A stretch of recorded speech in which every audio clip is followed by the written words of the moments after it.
11 प्रकारची वाहने शहर पोलीस आयुक्तालयाच्या ताफ्यात दाखल झाली आहेत. सन 2024-25 चा जिल्हा नियोजन विकास समितीच्या माध्यमातून सोलापूर शहर पोलीस आयुक्तालयाच्या वाहन ताफ्यात आता नव्याने 11 वाहने समाविष्ट करण्यात आली असून गुरुवारी जिल्ह्याचे पालकमंत्री जयकुमार गोरे, आमदार देवेंद्र कोठे, भाजपचे शहराध्यक्ष नरेंद्र काळे, सेनेच्या शिंदे गटाचे जिल्हाप्रमुख अमोल शिंदे आणि आयुक्त एम राजकुमार, उपायुक्त दीपाली काळे, विजय कपाडे आदींच्या प्रमुख उपस्थितीत शहर पोलीस आयुक्तालयाच्या ताफ्यात समाविष्ट झालेल्या वाहनांचा लोकार्पण सोहळा पार पडला. शहरातील शांतता आणि सुव्यवस्था अबाधित ठेवण्यासाठी नव्यानेच समाविष्ट झालेल्या वाहनांचा नक्कीच फायदा होईल असे म्हणत पोलीस आयुक्त एम राजकुमार यांनी प्रलंबित असलेल्या पोलीस वसाहतीचा प्रश्न लवकरात लवकर मार्गी काढावा अशी विनंती केली. 850 अंमलदारांसाठी निवासस्थान बाकी आहे. ते फेज 2 मध्ये ठेवलेले आहे पोलीस हाऊसिंग आणि वेलफेअर कॉर्पोरेशनने. सर, आपल्याला मी सांगू इच्छितो 2096 अंमलदार आणि जवळपास 200 अधिकारी अशा आमच्या स्ट्रेंथ आहे सर. त्यापैकी सध्या स्थितीत बघितलं तर 56 अधिकारी क्वार्टर्स आणि 348 अंमलदार क्वार्टर्स वापरण्याच्या लायक आहे सर.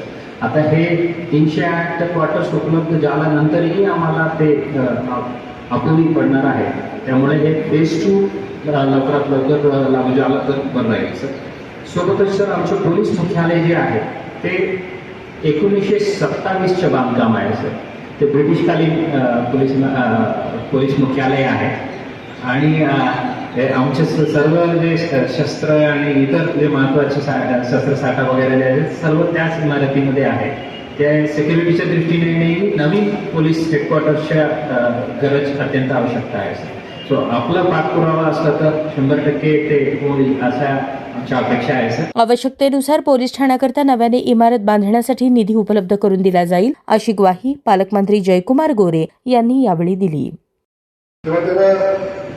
शेवटी हे सगळं करत असतात, त्यांना सोयीसुविधा असतं, चांगलं पोलीस स्टेशन असतं, चांगलं आयुक्तालय असणं, राहण्याची चांगली सोय असणं, या सगळ्या गोष्टी आवश्यक आहेत. आणि वेगळं आपण काहीच मागितलं नाही, याच सगळ्या गोष्टी आपण मागितलेल्या आहेत. मी या ठिकाणी एवढंच आपल्याला सांगितलं, आता पोलीस वसाहतीचा राहण्यासाठी 102 कोटीचा पहिला फेजचा प्रकल्प आपला चालू झाला आहे. एन्व्हायरमेंटलची परमिशनचा विषय आहे. कुठं अडचण असेल तर आपण नक्की लक्ष घालून तातडीने जातो, त्यातून मार्ग काढू.